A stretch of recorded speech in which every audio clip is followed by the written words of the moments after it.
hagan desaparecer los libros con una velocidad verdaderamente pasmosa.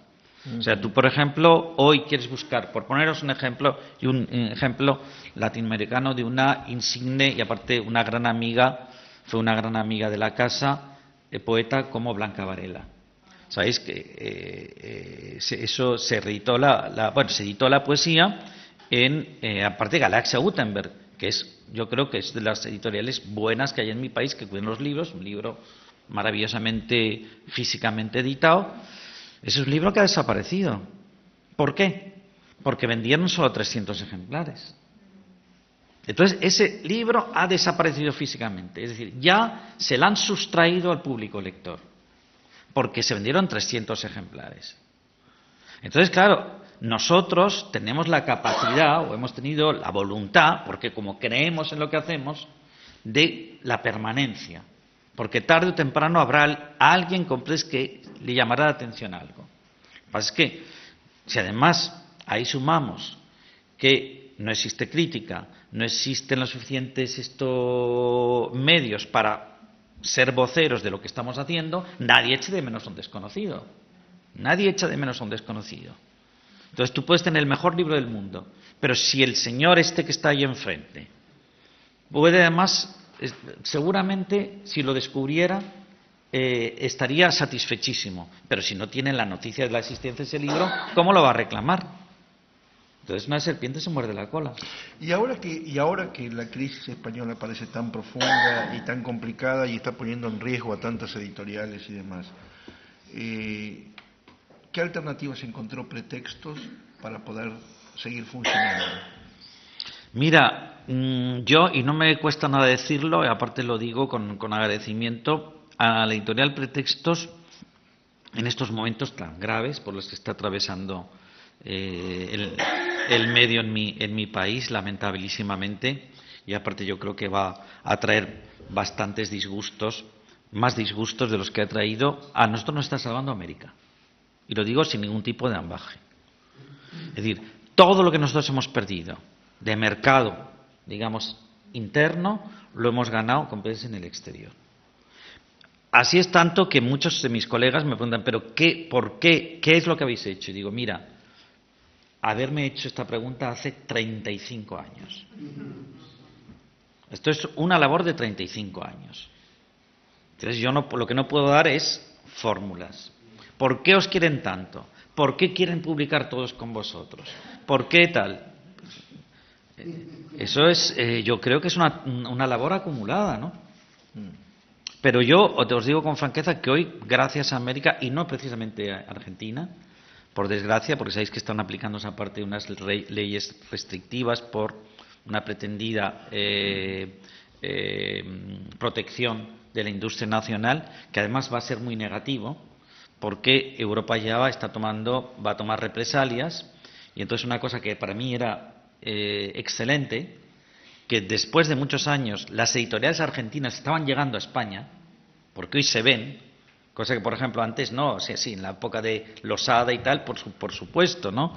O siglo XXI, ONC, aparte que claro, de nuestra generación nos alimentamos también mucho de esos libros que venían de Argentina y que venían fundamentalmente de Argentina, de México y en tercer lugar de Venezuela, porque nos traían muchos de los autores que no podíamos leer en nuestro propio país.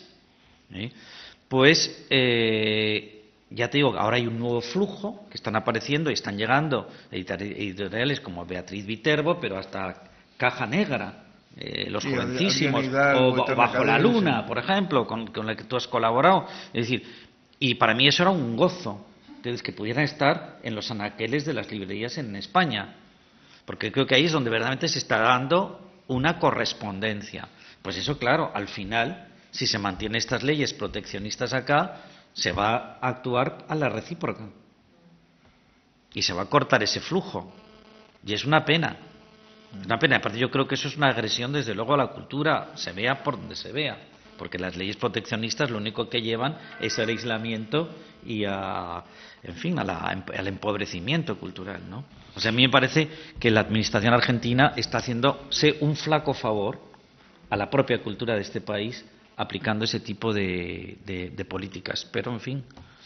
Bueno, mi sensación es que hoy no va a ser muy costoso el hecho de que ustedes levanten la mano y ya tenemos candidatos.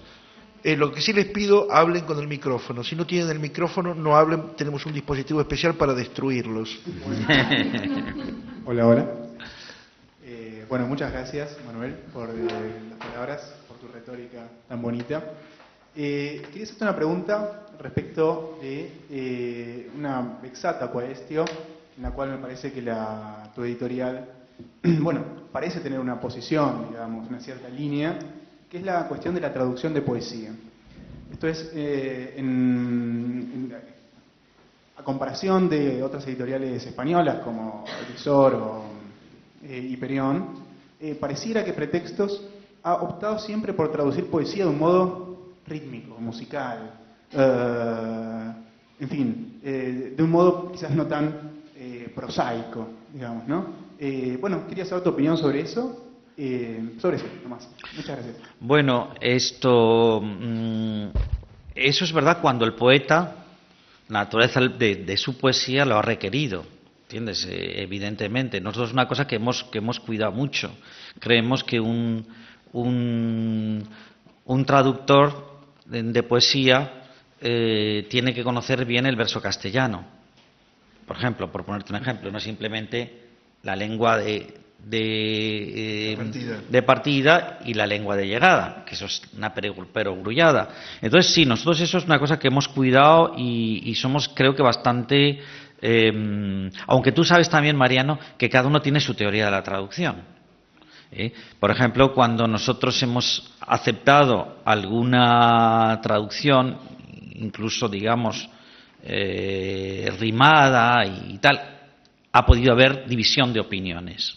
Es porque, por ejemplo, recuerdo en el caso de Hausmann, ¿no?, la traducción que hizo Juan Bonilla, que a mí me parece, más que una traducción, yo diría, para hablar en rigor, como es una versión, porque me parece una versión muy honrada y muy bien hecha, ¿no? Pues bueno, ahí hubo cierta discusión, ¿no? Pero yo creo que esa tendencia, que quizá nosotros, por contraste a otras editoriales muy dignas, ¿no?, como Visor y como Hiperión. Hiperión ha sido más cuidadosa también con las traducciones, como supongo que sabrás, ¿no? Pero sí hemos tenido ese cuidado y yo creo que eso también nos ha granjeado el feliz reconocimiento de, incluso te diría que muchos de nuestros poetas, ¿no? Porque, en cierto modo, hemos intentado que la atmósfera de los poetas que se tradujeran se trasladara con la parte alícuota que corresponde siempre de pérdida, porque eso tú lo sabes como traductor, como después se trasladara a nuestra lengua. No sé si contesto a tu... Magníficamente. Perdón.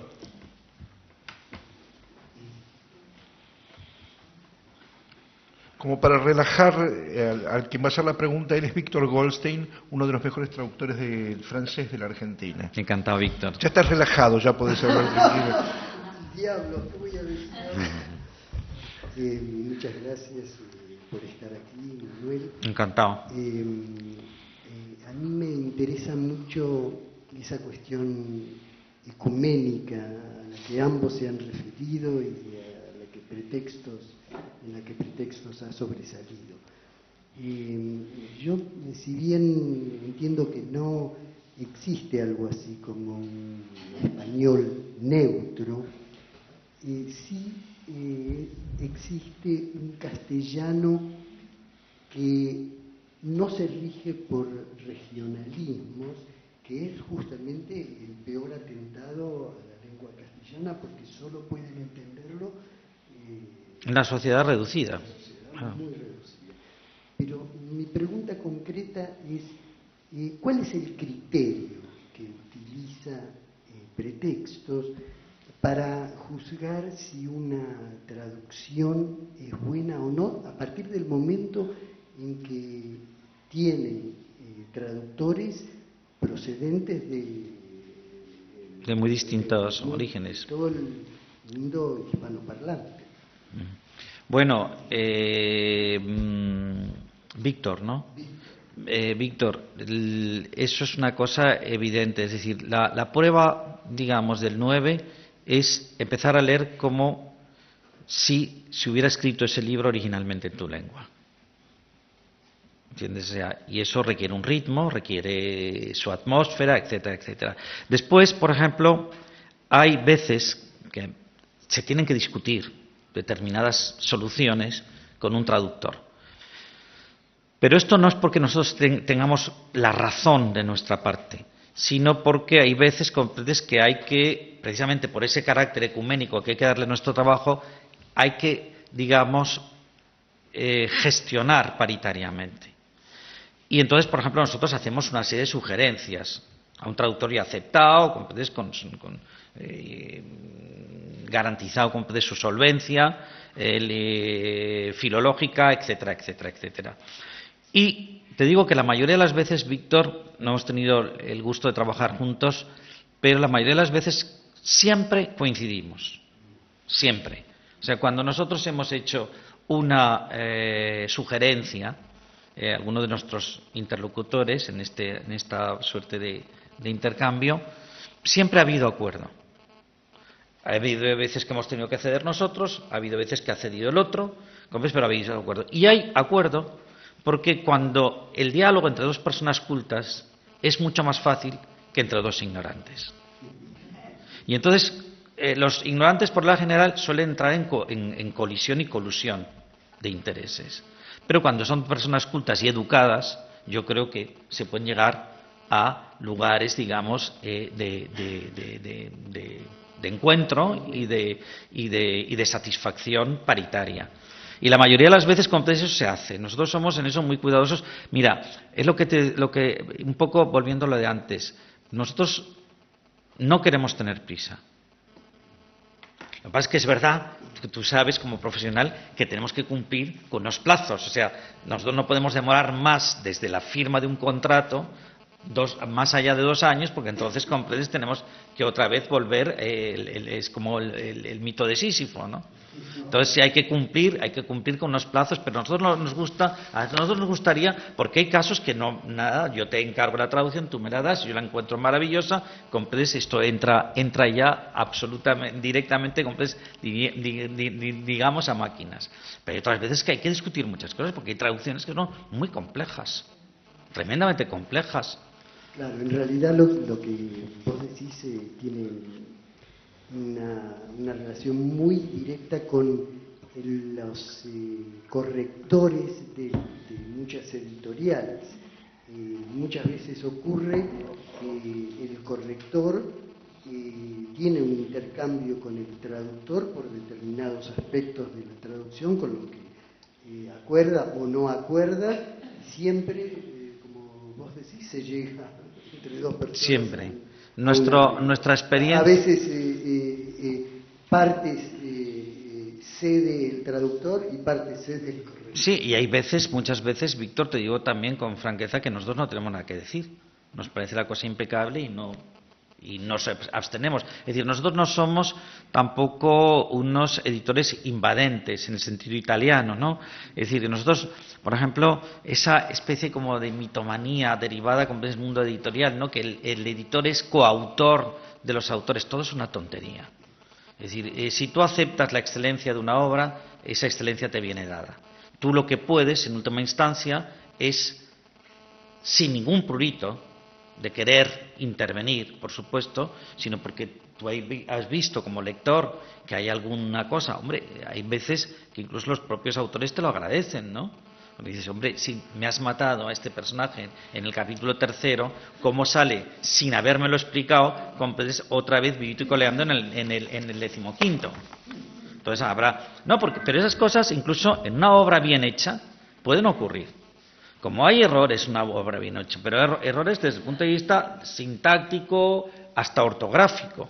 Y a mí muchas veces me dicen, cuando valoran ustedes un texto, por ejemplo, si hay faltas de ortografía, ¿lo desdeñan? Digo, no, una falta de ortografía no es para desdeñar un texto. Desde luego, afea, y yo les recomiendo que ustedes, si entregan un texto a un editor, procuren entregarlo lo más limpio posible. Pero no tiene por qué ser... O sea, puede ser, digamos... una requive, como una especie de obstáculo, pero no tiene por qué ser determinante. Yo te puedo garantizar, Víctor, que incluso he publicado libros que han tenido una labor de edición en sentido no ortotipográfico, sino más allá de la ortotipografía, comprendes, es bastante serio, y después el resultado ha sido muy bueno, ¿no? Bueno, ya sabéis que, por ejemplo, Baroja escribía unas faltas de ortografía tremendas, ¿no? Sí. Perdón, quería una... Pablo Ingber, traductor del inglés y también director hasta hace poco de una colección de literatura grecolatina. ¿Está bien? Hasta hace poco, o sea No, que... sigue. Ah, bueno, menos mal. Yo digo que está como es Walt Disney. En el congelado y no se sabe si algún día va a revivir. Sí, bueno, no, es que no. Kriptonizado.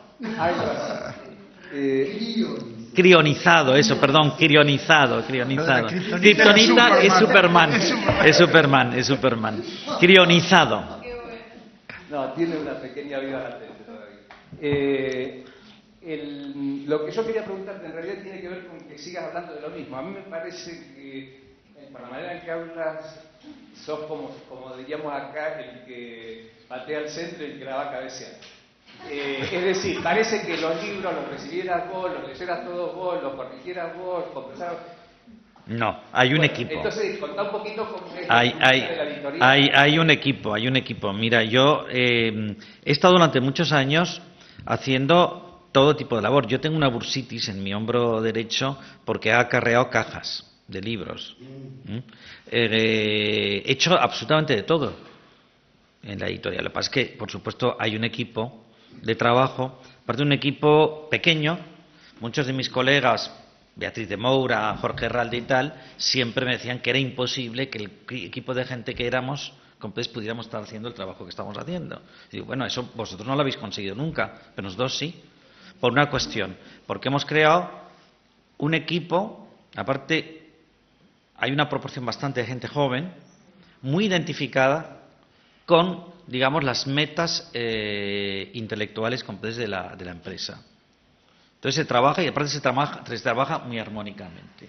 Un poco, si nuestro lema es nada verdaderamente importante en la vida requiere urgencia, quiere decir que eso se aplica también, aunque muchas veces, bueno, Darío, que entra mucho en casa, sabe que hay momentos también de mucha tensión, comprendes, y hay momentos, por ejemplo, ahora mismo para nosotros, después de toda la resaca de las ferias del libro, pues hay un trabajo acumulado porque tenemos que estar preparados en la rentrée, que va a ser el mes de septiembre, y en agosto nos vamos a ir de vacaciones, y nosotros tenemos que dejar, comprendes, por lo menos 18 libros terminados. Que eso parece una tontería, pero ya sabéis lo que supone, los que conocéis lo que supone acabar 18 libros. Un pequeño paréntesis, Pablo, ¿cuántos títulos por mes sacan ustedes? Mira, nosotros estamos sacando por mes aproximadamente, ahora hemos bajado, dada la crisis, las novedades en un 30%, pero no ha menguado el trabajo, porque esos 30% que menguó en las novedades, estamos utilizando para reediciones. La reedición, sabéis que, claro, requiere otro trabajo, menos intenso, pero también requiere trabajo. Porque nosotros todas las reediciones, comprendes, a no ser que requiera una urgencia extrema, pero se suele mirar, comprendes, de punta a cabo y se hace una revisitación pormenorizada, comprendes, del libro. Perdóname, mi pregunta era como también en el detalle más concreto. Cuando vos decís conversamos con el autor, con el traductor y lo que sea para corregir, ¿vos leíste ese libro, vos hiciste esa corrección y vos lo conversás o hay alguien que hace, te pasa, vos intervenís, no intervenís? Mira, yo desde ya te digo que he estado muchos años haciendo yo todo. Yo todo y mis dos socios. Yo era el que siempre he tomado un poco las decisiones editoriales, pero siempre colegiadamente. Es decir, yo ahora, por ejemplo, ya no lo hago porque desgraciadamente desde ese sentido y afortunadamente por otro, la editorial ha crecido y entonces cada uno de mis socios se tiene que fijar en el espacio a la que se deben. Y entonces hay muchas veces que, claro, no tienen el tiempo que tengo yo para leer y prescribir. Entonces yo lo que hago, o alguno de mis colaboradores, yo tengo en estos momentos 3 lectores. Pero tú ten en cuenta que esos 3 lectores, incluyéndome yo, un cuarto, tenemos que cuantificar mensualmente. Nosotros recibimos una media de 100 originales mensuales, más los libros en otras lenguas que recibimos de oferta completa de nuestros colegas internacionales. Tú imagínate el trabajazo que supone simplemente ver eso. Y entonces, claro, yo lo que tengo es un poco ojeadores, ¿no? Que son, aparte son escritores jóvenes, formados en fin, ellos tienen su personalidad propia y tal, pero están formados por mí, muy identificados con la editorial, y ellos, ahora, yo les doy autonomía, quiero también que ellos sean prescriptores, es decir, no simplemente sigan unas consignas de la editorial. A mí me interesa, precisamente como son jóvenes, que contrastemos opiniones. Es más, yo hay veces que recibo algún libro directamente, o me toca a mí, ¿entiendes? Y es un libro, por ejemplo, me gusta, y yo ya lo daría, comprendes, para la programación. Pero me gusta a veces hacer la prueba. Y entonces se lo doy a ellos, como no leído por mí previamente, para ver qué es lo que me dicen ellos. Porque me gusta también, digamos, tensar la cuerda. Y bueno, y después, claro, tenemos editora de mesa, tenemos correctores ortotipográficos, en fin, lo propio de cualquier empresa editorial, digamos, con cierta solvencia intelectual, ¿no? Y son gente, yo te diría, bueno, Darío puede dar fe, yo creo que es gente con bastante nivel, ¿no? Yo pedí el micrófono para hacer una afirmación y sobre esa afirmación plantear una pregunta. Quizá lo que hace diferencia en las ediciones de poesía traducida de pretextos con respecto a otras editoriales de esta orilla y de la otra, es que siempre las ediciones de pretextos son bilingües, traen en la página par la versión en el idioma original y en la impar la traducción. Quisiera que te refirieras a ese punto que yo creo que es realmente importante y que hace diferencia. Bueno, para nosotros eso ha sido ley desde el primer libro de poesía que se publicó y creemos que debe ser ley en cualquier edición que se precie de poesía. Tiene que estar el original enfrentado a la traducción y estamos hablando, si el original es un texto chino, ahora acabamos de publicar un gran poeta macedonio y está enfrentado al cirílico. O sea, eso es indiscutible y yo creo que eso es una cuestión, a mi juicio, preceptiva. Que no era frecuente, como sabéis, en las ediciones en español, salvo, bueno, pues yo creo que, no sé, Fabril Editores era bilingüe, ¿no? Fabril no, Fausto sí. Fausto sí, Fausto era exactamente, Fausto, y Fabril no.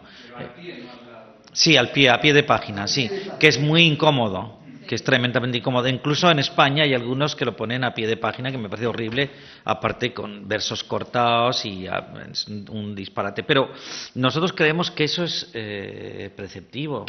Y bueno, y de hecho, eso nos ha dado satisfacciones inenarrables. Por ejemplo, en Cataluña, uno de sus poetas así de referencia celebraban el centenario hace 5 o 6 años y no tenían libros de este poeta publicados y la única edición que había en el mercado era la de pretextos con el texto bilingüe.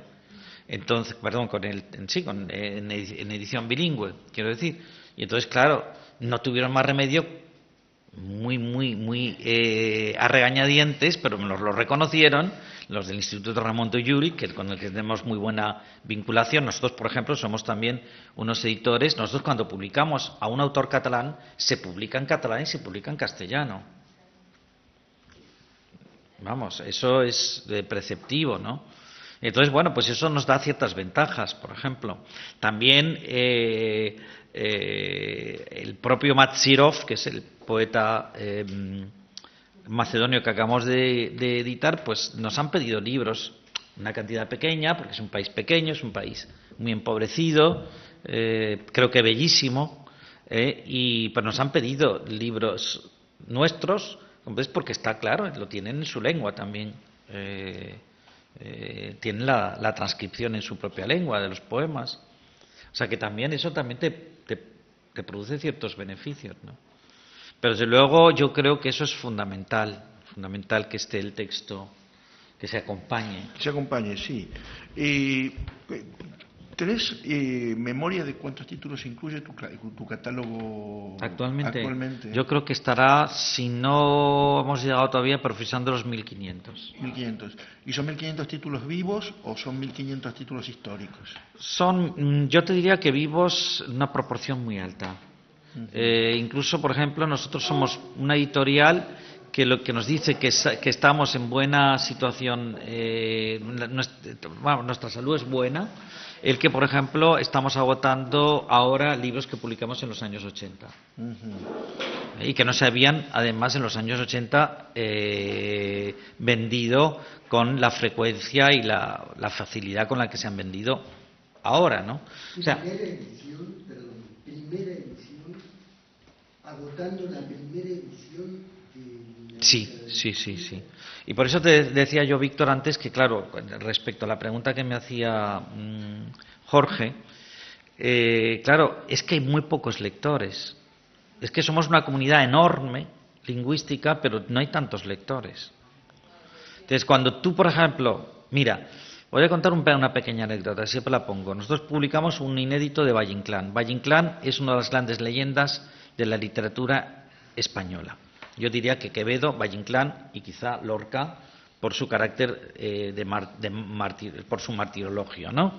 Pero esos dos son dos indiscutibles leyendas. Nosotros publicamos un libro inédito, hicimos una edición de 1.500 ejemplares, se agotó en cuestión de 2 semanas, hicimos 2 semanas después otra edición de 1.500 ejemplares y se vendieron 200 ejemplares más y hoy todavía tenemos en bodegas, no te voy a decir que 1.300, pero tenemos todavía 1.000 ejemplares. ¿Esto qué quiere decir?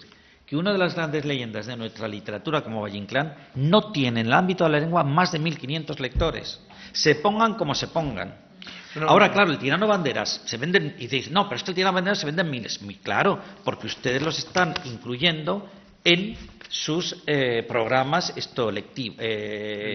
educativos.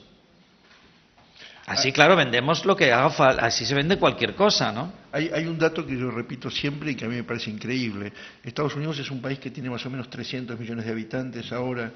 La primera edición de los poemas completos de Allen Ginsberg, probablemente uno de los poetas norteamericanos más populares, tenía 10.000 ejemplares y al día de hoy todavía no se agotó. Salió hace aproximadamente unos 25 años. Sí, yo te iba a decir que por lo menos 20 ha salido. Sí. Y si son 25, fíjate. Pues en Estados Unidos lo mismo. Es lo mismo. Ahora, en Alemania, claro, Francia, ya sabéis que es distinta la cosa. Eso, a mí me daría muchísimo gusto ser editor alemán. Porque yo cuando veo, por ejemplo, un Sloterdijk, ¿no? Y primera y segunda edición y tal, y después te reúnes con tus amigos de Surkamp y les dices, bueno, pero ¿cuántos de esto que habréis hecho? ¿Ediciones de 2.000 ejemplares? No, de 10.000. Ya han vendido 35.000 ejemplares, ¿comprendes?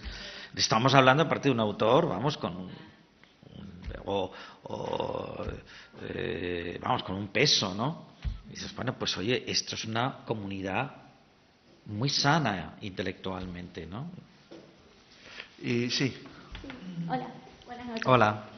Quería, siguiendo un poco lo que preguntaba antes Víctor sobre el español neutro y ustedes que tienen la cantidad de traductores que vienen de tantos países distintos y aparte que venden a tantos países, tanto en España como acá en América, quería saber si a la hora de edición tienen alguna recomendación que hacerle a los traductores sobre el español al cual traducen. Si buscan algo que sea más bien neutro, entre comillas, para que abarque una zona geográfica mayor, o si permiten que los traductores entremezclen algún regionalismo dentro de su traducción. Sí, yo antes he intentado dar respuesta a esto que me estás cuestionando, y intentamos comprender que haya un español neutro, que se pueda leer, comprendes, en lo mejor posible, tanto en Argentina como en México, como en la península. Y lo que decía, comprendes, para eso tienes que discutir, tienes que hablar, tienes que llegar a acuerdos, comprendes, con tu interlocutor, que felizmente es un traductor, y que es un traductor de tu confianza, porque has delegado, comprendes, en él la labor, y le has confiado la labor, y entonces yo ya lo que decía también, comprendes, que eso es fácil, es que no es una labor tan difícil. Yo creo, lo que pasa es que sí que es cierto que la última palabra siempre la tiene, bueno, no siempre, pero diría que en un 85% de las ocasiones, comprendes, el traductor o el autor. O sea, yo, por ejemplo, puedo recomendar algo, pero sabiendo, y eso es lo que yo por lo menos he intentado a mis colaboradores, comprendes, esto inculcarles, es que sean respetuosísimos si su interlocutor es un interlocutor ya serio, comprendes, y comprobado que es una persona seria, intelectual y personalmente, ¿no? Y da buenos resultados, la verdad. Nosotros no hemos tenido, entre ninguno de mis traductores, ni te diría que bueno, hay algunos autores que cuando intervienes, comprendes, tienen muchas veces un poquito así de soberbia. Hay otras veces que no, que se defienden, por ejemplo, cuestiones de puntuación, ¿no?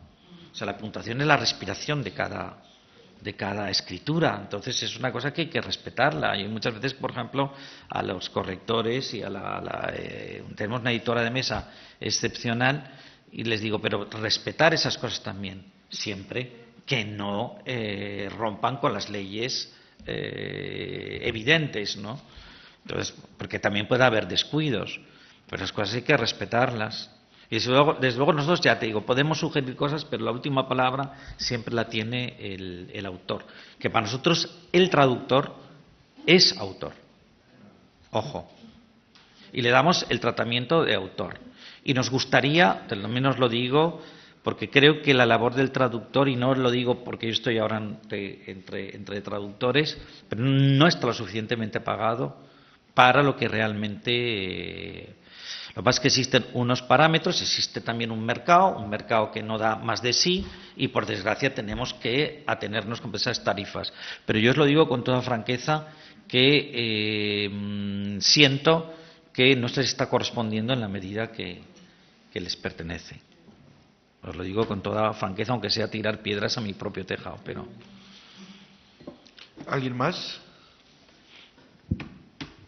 Yo quería volver un momentito nada más sobre la cuestión que se habló antes. Yo hace unos años estuve en España y me llamó poderosamente la atención cuando viajaba en subte ver la gente que leía, a tal punto que después de varios viajes empecé a contar en cada vagón de subte, metro, la gente que leía. Y nunca bajaba de 5 personas leyendo libros. No puedo decir que leía. Entonces, lo que acabas de decir acerca de Valle Inclán, lo poco que lee la gente, etcétera, yo me llama la atención porque por esa simple experiencia que yo tuve, me daba la sensación de que las cosas iban mejor. Que las cosas en España eran diferentes. No, yo creo, Víctor, que van mejor. Es decir, tú antes entrabas en un vagón del subte y veías mucha menos gente leyendo que ves hoy. Ahora, la pregunta que te hacía Sotoboche Natu es verdad. ¿Qué libros son los que están leyendo? A mí me da igual, es decir, están leyendo y es lo mismo que cuando me dicen, oye, ¿tú qué le recomendarías a mi hijo? Porque no lee absolutamente nada, ¿qué libro le recomendaría? Déjale de recomendar. Te recomendaría que le dejaras de recomendar. Es lo mismo que, por ejemplo, yo evitaría que la lectura fuera a las escuelas. La escuela siempre se identifica con la obligatoriedad. Y entonces, comprendes, está haciendo un flaco favor precisamente a la lectura. La lectura se tendría que propiciar desde fuera de la escuela. Como nos ha ocurrido a mucha gente, y además como ocurre a mucha gente. Es decir, por ejemplo, tú que eres de formación francesa, sabes la importancia que tienen las bibliotecas públicas en Francia. Y que no es simplemente, como es en nuestro ámbito lingüístico, el refugio de los eternos opositores, sino son sitios donde se va a leer, no a estudiar, a leer. Y hay una dialéctica muy grande y de ahí salen, además, por ejemplo, bueno, que yo creo que es Petit se llama la socióloga esta, ¿no? Marcel, bueno, que ella, por ejemplo, ha hecho trabajos de campo interesantísimos sobre la importancia que ha tenido en barrios muy marginales de la banlieue en París la presencia de bibliotecas y, sobre todo, dependía mucho del perfil personal del bibliotecario. Pero han hecho cosas verdaderamente maravillosas. Gente que nunca jamás habían visto un libro, han acabado no solo leyendo libros y siendo lectores activos, sino algunos de ellos incluso escribiendo. Tienes a lo mejor una chica que venía de Ghana o de algún otro país, incluso del malgache, comprendes que al final pues esto se ganó para la literatura. Pero yo creo francamente que no se puede, o sea, el pedagogo, si el pedagogo fuera un seductor, que es la pedagogía en sentido clásico, en el sentido helénico, como sabéis, era el seductor, era aquel que creaba estados de perplejidad en el otro y así, le podía diferir un conocimiento. Y sabía que el otro, iba a sentar ese conocimiento de una manera natural. Eso está totalmente... eso no solo se evita, sino produce un terror a la institución bestial. Pues bueno, si no queremos ser seductores, estamos sufriendo las consecuencias de eso. Y yo creo que se lee más, y eso es un dato favorable, pero desgraciadamente también lo que se lee... Y no, yo por ejemplo, no recrimino a esta gente el que lea libros así de literatura de Kleenex, porque al fin y al cabo es lo que les están presentando. Si a estas criaturas se les ofreciera una alternativa distinta, seguramente estarían leyendo libros que nos gustaría ver que tuvieran abiertos, ¿no? Quiero agregar una cosa cortita a eso que decía Sotoboche, pero porque tengo datos.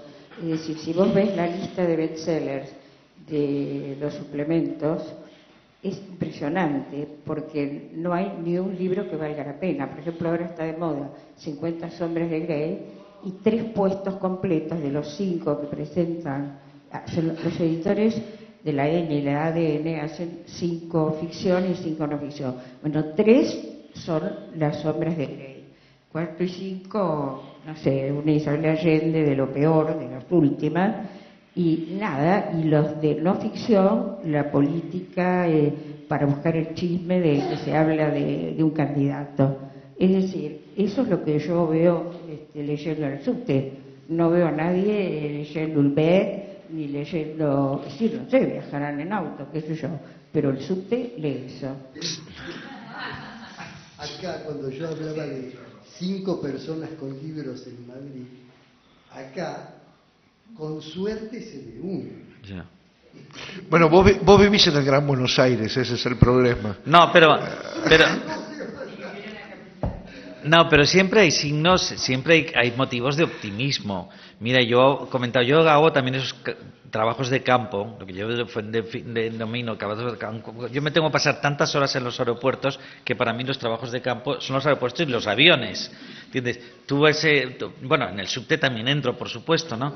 Pero en fin, las cabinas de los aviones es lo que me dice la cantidad de lectores que hay en mi país. Pero el otro día comentaba, en Nueva York, estaba Silvia Prat de Saba, que es una de los pilares de Pretextos, y yo, en una sala de espera, y teníamos enfrente a una familia norteamericana.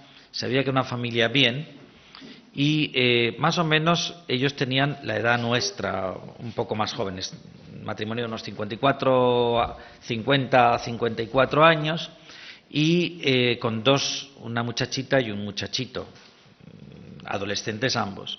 Los padres estaban leyendo en pantalla y los chicos estaban leyendo en libro físico. Y yo le dije a Silvia, digo, fíjate, este es nuestro futuro.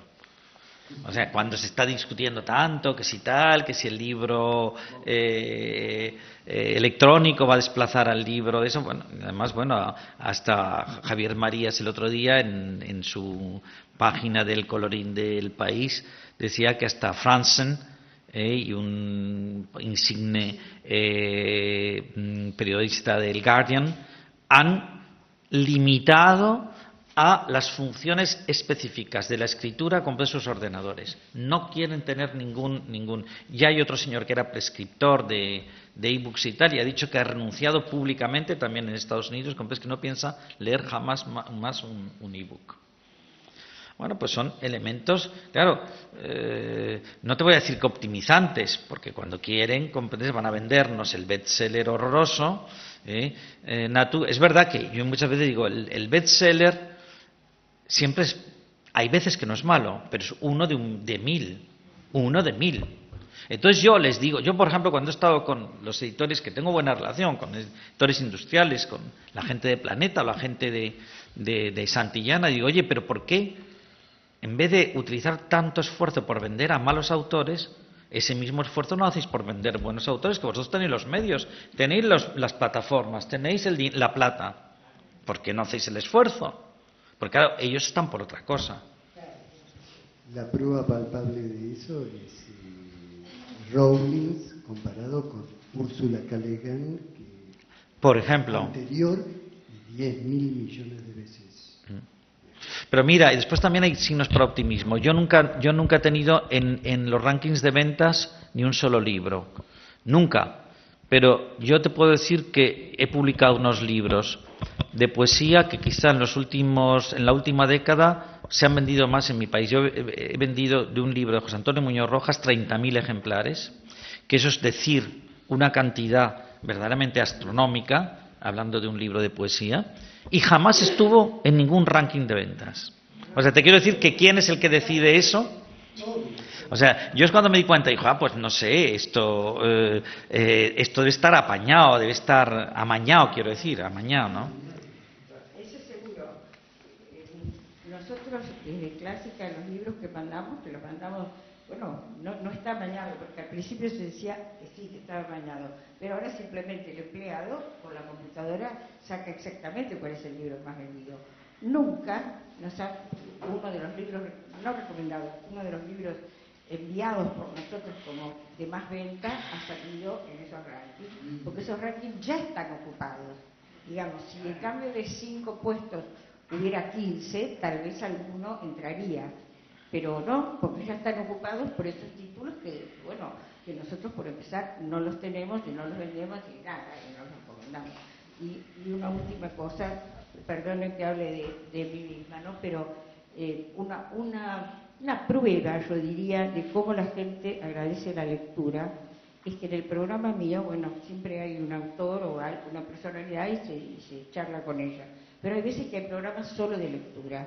En eso solo de lectura, yo he hecho la prueba, estamos leyendo Truman Capote, estamos leyendo el libro, tengo preparado para el verano, el libro Fuegos, de Marguerite Yourcenar, un capítulo por día de programa, y eso la gente inmediatamente recibimos agradecimiento. Respuesta, ¿no? Agradecimiento porque son libros, porque claro, hemos leído también los cuentos de Javier Marías, en fin, Yukio Mishima, y todo el mundo queda realmente fascinado. Y nos piden a veces programas de lectura que se vayan mechando con las entrevistas a autores y la lectura, porque siempre hay lectura, ¿no? Pero esto quiere decir que hay alguien que entiende, como que hay una respuesta, ¿no? De alguien que se da cuenta de que hay cosas bien escritas. No, desde luego, pero es lo que te decía. Pero tiene que haber alguien que les diga que existen.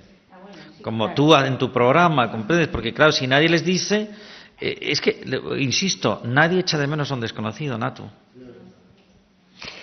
Bueno, llegados a este punto, yo sé que Manuel tiene una cena ahora, vamos a agradecerle que haya sido tan generoso con el tiempo, y bueno, él tiene una cena y nosotros tenemos hambre, eso hay que dejarlo en claro también. Así que, bueno, les agradezco la presencia, agradezco fundamentalmente Encantado, a Manuel. está encantado con vosotros. Y bueno, a la misma hora y por el mismo canal, el jueves que viene con el crítico de música Diego Fischerman con cómo se ordena una biblioteca / una discoteca. Eso, está mal. Gracias. Muy bien. No se podía pasar mal teniéndote a ti de anfitrión. No, por favor. No, claro que no. Oye, Jorge, bueno, pues veremos, ¿no? Sí, no.